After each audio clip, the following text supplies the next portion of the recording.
شہد کی مکھی سے کہ تمہارے رب نے تم کو وحی کی اے شہد کی مکھیوں.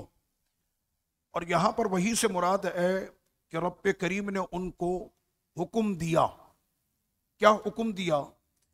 ان اتخذی من الجبال بیوتا، کہ بناؤ اپنے چھتے پہاڑوں میں، ومن الشجر، اور درختوں میں، ومما یعرشون، اور اونچے مچانوں پر، اونچی جگہوں پر. رب کریم نے 3 حکم فرمائے کہ یا تو پہاڑوں میں بناؤ، یا درختوں میں بناؤ، یا اونچی جگہوں پر اپنے چھتے بناؤ. اور حکم کس کا ہے؟ میرے خدا کا. اب شہد کی مکھیاں بھی رب کریم کے حکم کی پابند ہیں. اگر بندہ پابند ہو نہ ہو، لیکن اللہ کی یہ ساری مخلوقات جو ہیں وہ رب کریم کے حکم کی پابند ہوتے ہیں. 3 قسم کے شہد وجود میں آئے، اور ان میں سب سے بہترین شہد جو ہوتا ہے وہ جبلی شہد، یعنی پہاڑی شہد جو ہے وہ ان میں سب سے زیادہ فائدہ مند ہے. اس لیے کہ پہاڑ کے اندر چھتا بنانا اور بڑی محنت کے ساتھ، جاں فشانی کے ساتھ ان چھتوں کے اندر رس کو جمع کرنا، تو جتنی محنت اس میں ہوتی ہے اس کا پھل بھی اتنا شاندار ہوتا. تمام طلبہ اس بات کو سمجھ رہے ہیں کہ جتنی محنت آپ کریں گے آپ کی محنت رنگ لائے گی اور اس میں ذائقہ پیدا ہوگا. جب شہد کی مکھی پہاڑوں کے اندر چھتا بنانے میں محنت کرتی ہے تو اس کے شہد میں اللہ ذائقہ بھی زیادہ رکھتا ہے، فائدہ بھی زیادہ رکھتا ہے. تو اگر مومن محنت کرے تو رب نے فرمایا کہ ہم تو مومنوں کی محنت کو رائگاں کبھی کریں گے ہی نہیں. پھر رب کریم نے آگے ارشاد فرمایا ثم کلی من کل ثمرات، پھر تم کھاؤ پھلوں سے، فسلکی سبل ربک ذللا، اور اللہ تعالیٰ آسان کر دے گا تمہارے راستے کو. یعنی جس راستے کو تم اختیار کرو گی تو رب کریم کی طرف سے اس راستے میں اللہ پاک تم کو راستہ بھی عطا کرے گا اور اس راستے کو تمہارے لیے آسان بھی کرے گا. جب شہد کی مکھی کے لیے اللہ راستہ بھی اختیار کرتے اور ان کے لیے راستے کو آسان بھی کر دے. ہم تو صبح شام 5 ٹائم اپنی نمازوں میں پڑھتے ہیں، دعا مانگتے ہیں، اہدنا الصراط المستقیم صراط الذین انعمت علیہم، اے ہمارے مالک ہمیشہ ہمیں سیدھے راستے پر چلنے کی توفیق عطا فرما، ان لوگوں کے راستے پر جن پر تو نے انعام کیا. تو رب کریم نے یہاں پر مؤنث کی ضمیر سے خطاب فرمایا. کلی، فسلکی، فسلک نہیں کہا. اگر مذکر ہوتا تو فسلک ہوتا، پھر کلی نہیں ہوتا، پھر ہوتا کل.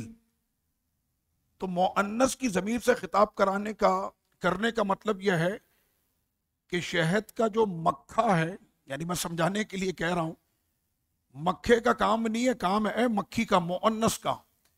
یعنی یہ ساری جاں فشانی اور یہ ساری محنت جو ہے وہ ان کا مذکر نہیں کرتا بلکہ وہ سارا مؤنث کرتی. یخرج من بطونہا شراب، اللہ پاک نکالے گا ان کے پیٹوں سے ایک شربت.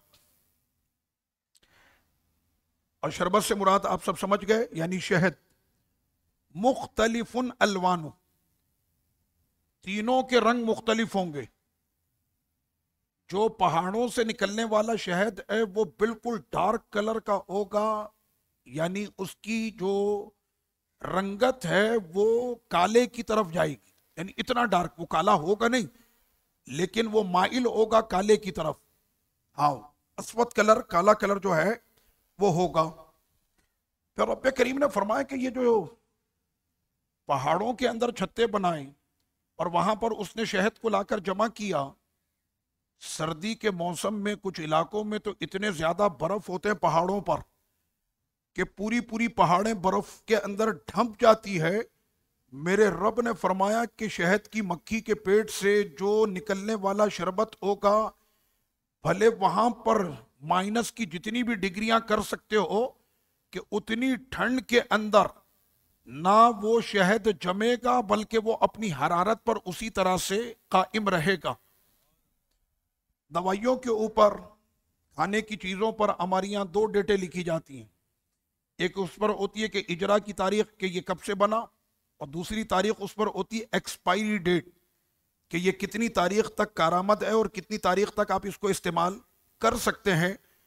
میرے رب نے فرمایا کہ جو شہد پہاڑوں کے اندر پیدا ہوگا، پہلی بات کہ حد درجے کی بھی سردی ہو جائے تو وہ جمے گا نہیں، اور جہاں تک اس کی ایکسپائری کی بات کرتے ہو تو 10 سال بھی اگر اسے بغیر کسی فریج کے اور بغیر کسی حفاظت کے بھی رکھو تب بھی وہ خراب نہیں ہوگا۔ یہ ہے اس شہد کی یعنی وہ شان۔ اچھا، اس میں ایک کلر ہوتا لائٹ براؤن کلر کا شہد، اور اس میں ایک ہوتا ہے ڈارک براؤن کلر کا شہد۔ یہ 3 کلر ہو گئے۔ ایک اتنا زیادہ گہری رنگت کا ہوتا ہے کہ محسوس ہوتا ہے کہ کالا ہے، وہ پہاڑی۔ درختوں کے اوپر جو آئے گا وہ ہوگا لائٹ براؤن، اور جو چھتوں کے اندر گھروں میں یا مچانوں کے اوپر جو ہوگا ایسے لٹکے ہوئے آپ نے دیکھے ہوں گے، شہد کسی بھی جگہ پر وہ لٹکا دیتے ہیں تو اس کا کلر ہوگا ڈارک براؤن۔ تو رب کریم نے فرمایا فیہ شفاء للناس، اس میں لوگوں کے لیے شفا ہے۔ بولو سبحان اللہ۔ میرے رب کی یہ قدرت اور میرے رب کی یہ شان ہے کہ اگر وہ چاہے تو مکھی کے پیٹ میں سے شفا نکال دے۔ تو رب کریم نے مکھی کے پیٹ سے یہ شفا، اس کے ساتھ فرمایا ان فی ذلک لآیات لقوم یتفکرون، اور یہ اللہ کی نشانیوں میں سے ایک بہت بڑی نشانی ہے کوئی ایسی قوم کہ جو اس میں غور و فکر کرے کہ ہم نے شہد کو کیسا بنایا کہ اس میں ہم نے شفا رکھی اور ہم نے اس کو نکالا مکھی کے پیٹ میں سے۔ اچھا، ابھی سورت کا نام اس لیے کہ اس کے اندر پورا ذکر تو نحل کا نہیں ہے، اس پوری سورت کے اندر سورہ نحل 14ویں سپارے کے اندر ہے، اس کے آغاز سے ہی رب کریم نے بہت سارے حیوانات کا ذکر کیا، اونٹ کا ذکر کیا، اور جو ہے وہ دودھ کا ذکر کیا، جو ہے اس میں خچر کا ذکر ہے، اس میں گھوڑے کا ذکر ہے۔ لیکن اس سورت کو کیوں خاص کر دیا گیا شہد کی مکھی سے؟ گھوڑا تو اتنا بڑا ہوتا ہے، اس کی اپنی کوالٹی، خچر بھی اتنا بڑا ہوتا، اس کی اپنی کوالٹی، گدھے کی اگر بات کی جائے تو اللہ نے اس کی پشت کو اتنا مضبوط کیا ہے کہ من اور ٹن بھی اس پہ رکھ دیا جائے تو وہ اس کو اٹھا لیتا۔ لیکن رب کریم نے فرمایا کہ بڑی چیز کے اندر اگر بڑی کوالٹیاں ہو جائیں تو رب کریم کی قدرت میں وہ اتنی بڑی بات نہیں ہے۔ اتنی سی مکھی کے اندر جو ہم نے اتنی ساری کوالٹیاں رکھی ہیں اور اس کی اتنی صفات رکھی ہیں، تو اللہ نے اپنے بندوں کو یہ سمجھانے کے لیے کہ اے میرے بندوں، شہد کی مکھی سے عبرت حاصل کرو کہ وہ قدرت والا خدا جب اتنی سی مکھی میں اتنی ساری چیزیں رکھ سکتا ہے تو اس کی اہمیت کو بتانے کے لیے پوری سورت کا نام ہی شہد کی مکھی پر رکھ دیا گیا۔ پھر رب کریم نے فرمایا،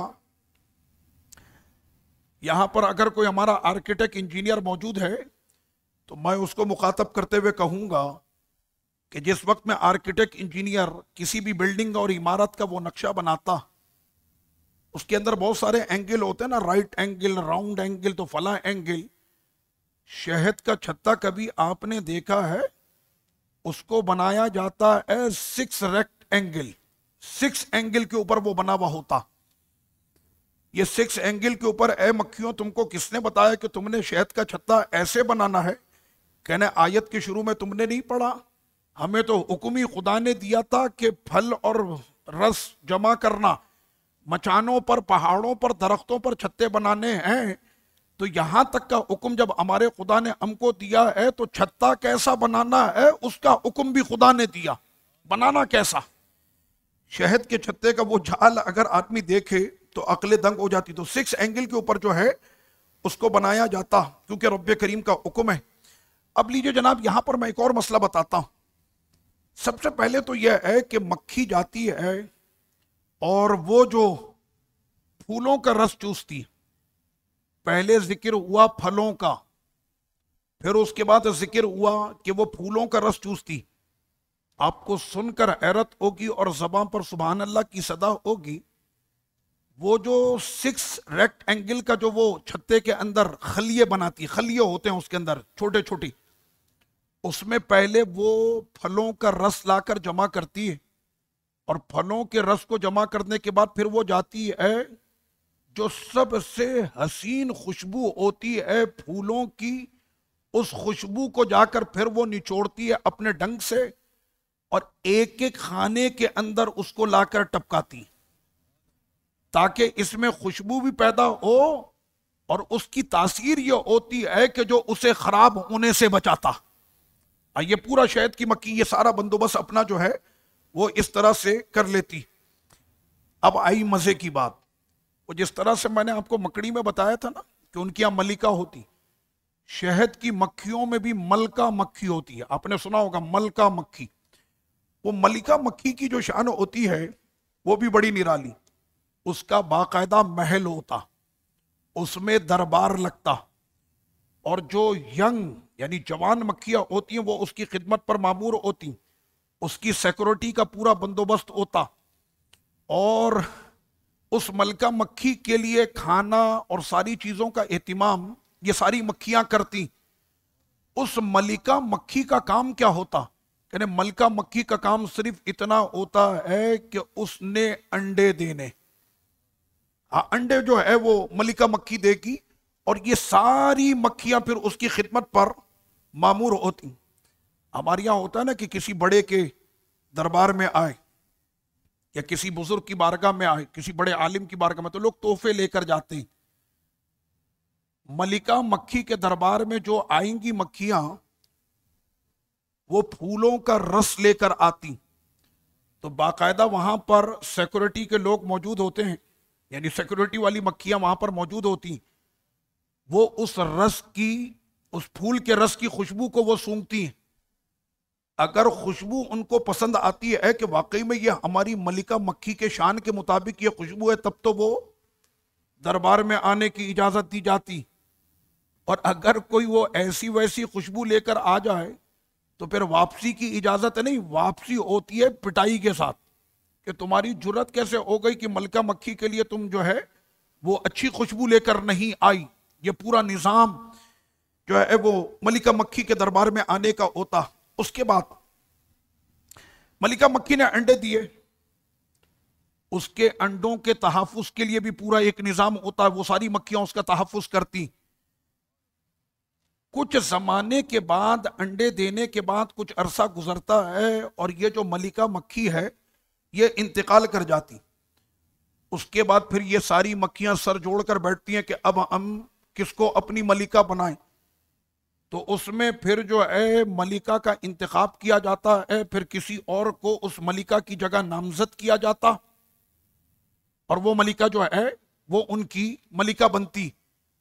لیکن وہ ملکہ جو مر گئی، اس کے انڈوں میں سے اگر کوئی ایسی مکھی پیدا ہوئی جو نئی ملکہ کے مشابہ ہوئی شکل و صورت میں، تو ساری مکھیاں مل کر پھر اس کو فنا کر دیتی۔ وجہ کیا ہے؟ کہنے ایک ریاست کے اندر دو ملکہ نہیں ہو سکتی، ایک ریاست میں دو ملکہ نہیں ہو سکتی، تو وہ جو ہے اس کی سزا جو ہوتی پھر موت ہو جاتی۔ یہ سارا نظام چلا۔ اب آگے چلے، ان کے نظام کے اندر اور کیا آتا؟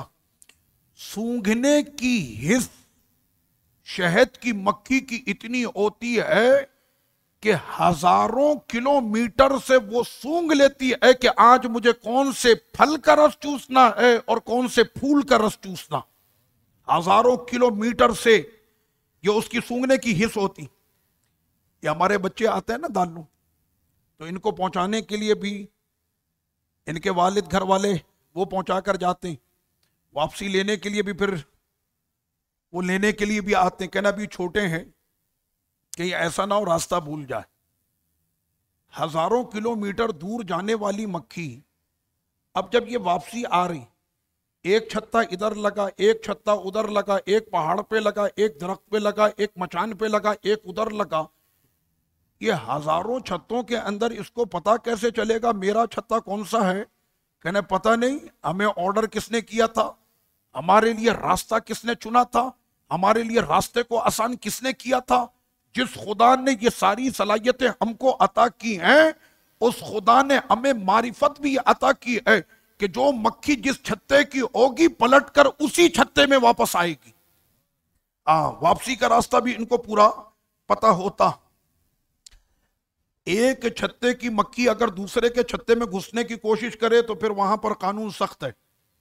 اب بعض اوقات اتنی پٹائی ہوتی ہے کہ ہاتھ پاؤں توڑ دیے جاتے ہیں اور بعض اوقات اس کو جو ہے قتل کر دیا جاتا ہے. کسی کے چھتے میں گھسنے کی اجازت نہیں. یہ جو شہد ہے اللہ کرے ہمارے یہاں بھی اصلی مل جائے، ملتا نہیں ہے.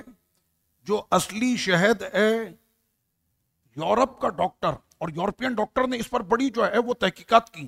مکھی کو انہوں نے پورا لٹا کر کاٹ کر چیر پھاڑ کر کے سب کچھ انہوں نے دیکھا.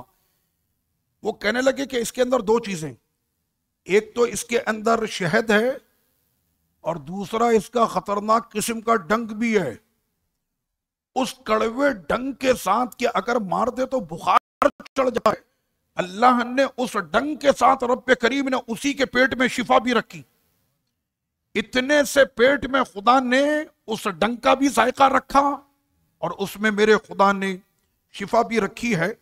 تو یورپی ڈاکٹروں نے جب اس کے اوپر ریسرچ کیا تو ریسرچ کرنے کے بعد انہوں نے کہا کہ 25 سے 40% اس شہد کے اندر گلوکوز ہوتا ہے. جیسے ہی بندہ اسپتال پہنچتا ہے سب سے پہلے کیا لگاتے ہیں؟ گلوکوز. تو 25 سے 40% اس میں کیا ہوتا ہے؟ گلوکوز. 30 سے 45% اس میں کیا ہوتا ہے؟ فرکٹوز. یہ بھی اسی گلوکوز کے قریب قریب کی ایک قسم ہوتی ہے فرکٹوز. وہ اس کے اندر 30 سے 45% اور 15 سے 25% اس میں پانی ہوتا. یہ تینوں کیمیکل، یہ تینوں جو ہے وہ نباتات اور یہ تینوں کوالٹی کی چیزیں اللہ نے اس ایک اتنی سی مکھی کے پیٹ میں رکھا ہوتا اور یہ سارا جمع کرتی.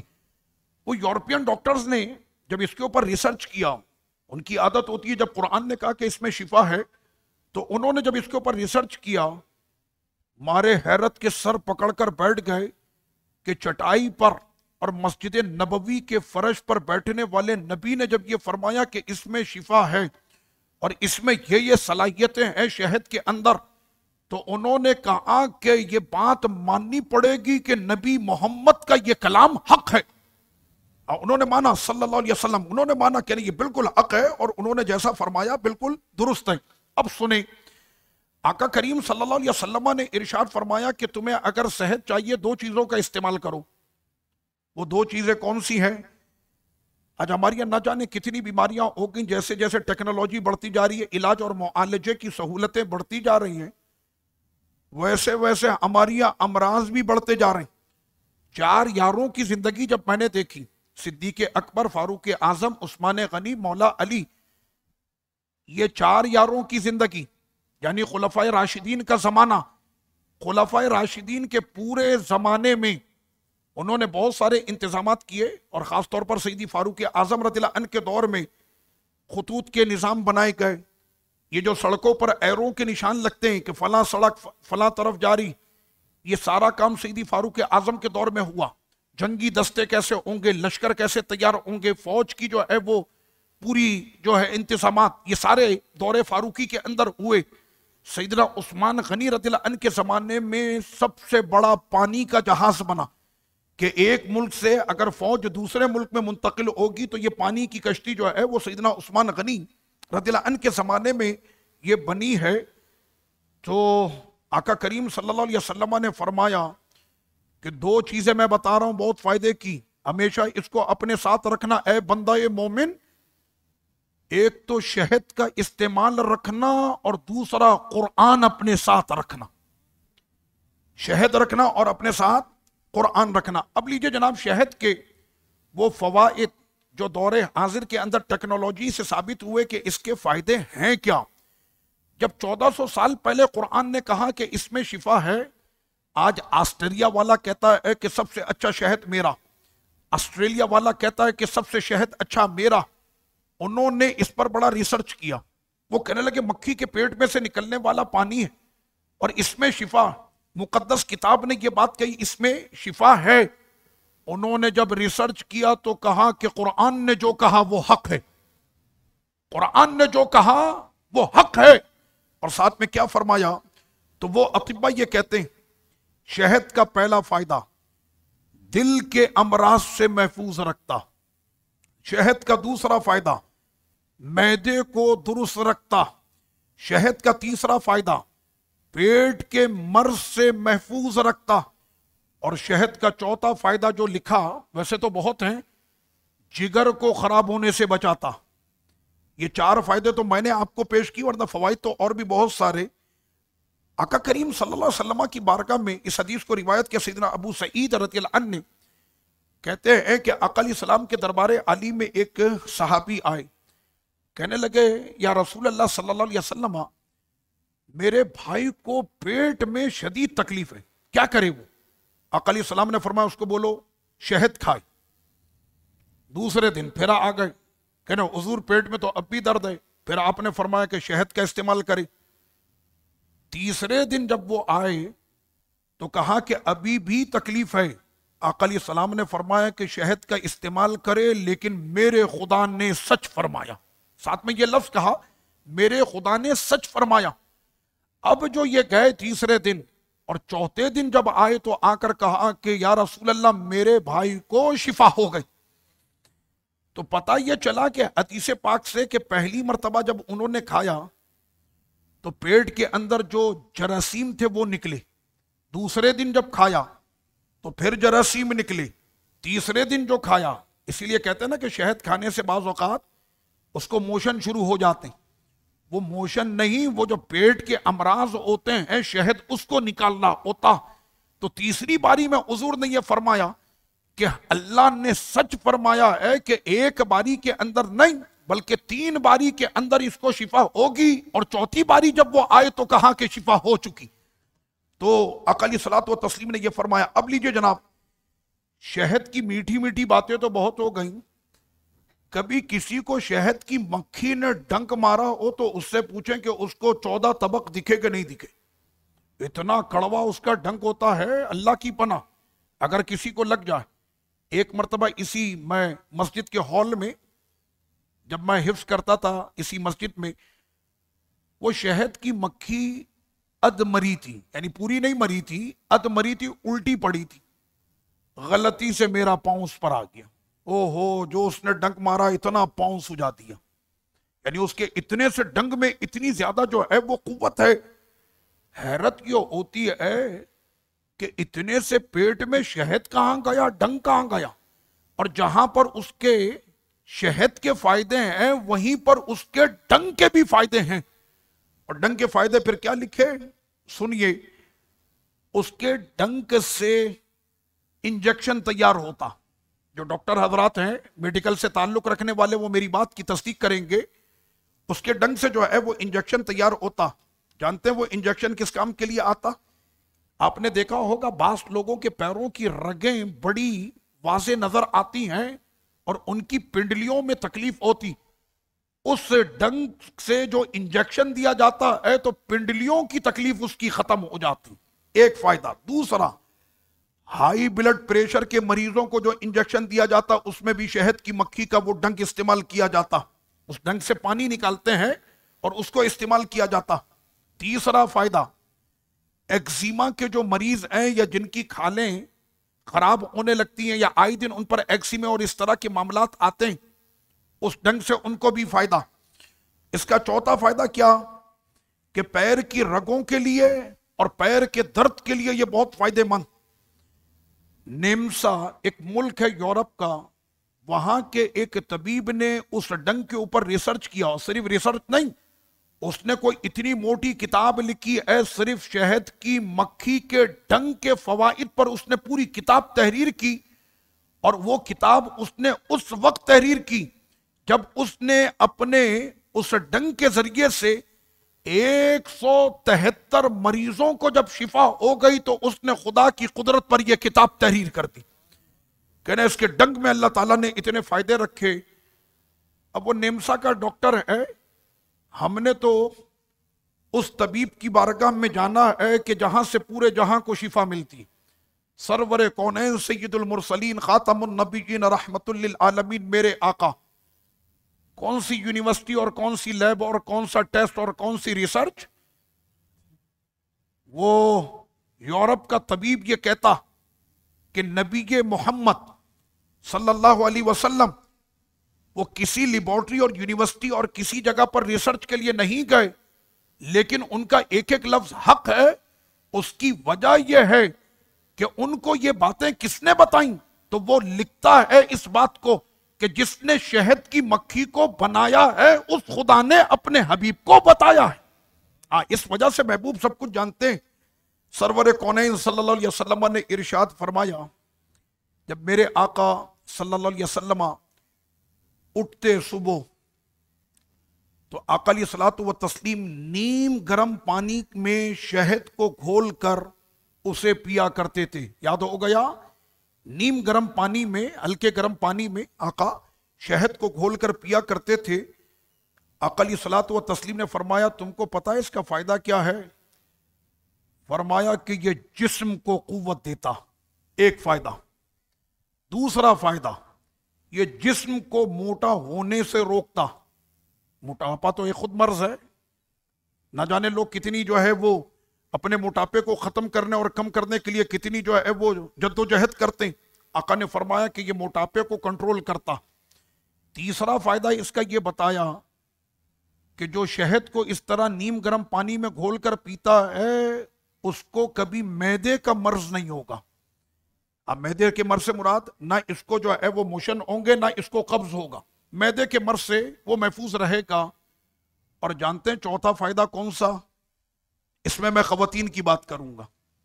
وہ بیوٹی پارلر میں جاتی ہیں نا عورتیں، تو وہاں پر شہد کا باقاعدہ کوئی ان کے اوپر پوری ڈنٹنگ پینٹنگ ہوتی ہے، وہ شہد کو لگا کر ایسے چھوڑ دیا جاتا۔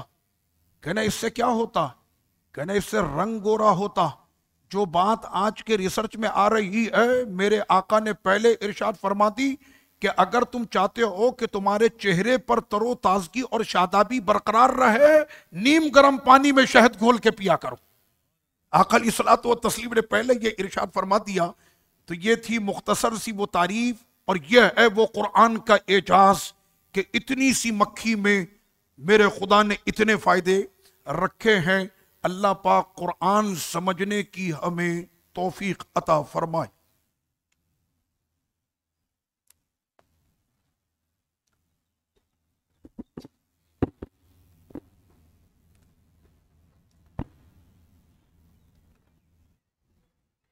یا نبی سلام علیکہ، یا رسول سلام علیکہ، یا حبیب سلام علیکہ، صلوات اللہ علیکہ، انت نور اللہ فجرا جئت بانا اسری اسرا، ربنا علات قدرا، یا امام الانبیاء، یا حبیبی یا رسول اللہ، یا نبی سلام علیکہ، یا رسول سلام علیکہ، یا حبیب سلام علیکہ، صلوات اللہ علیکہ، طلع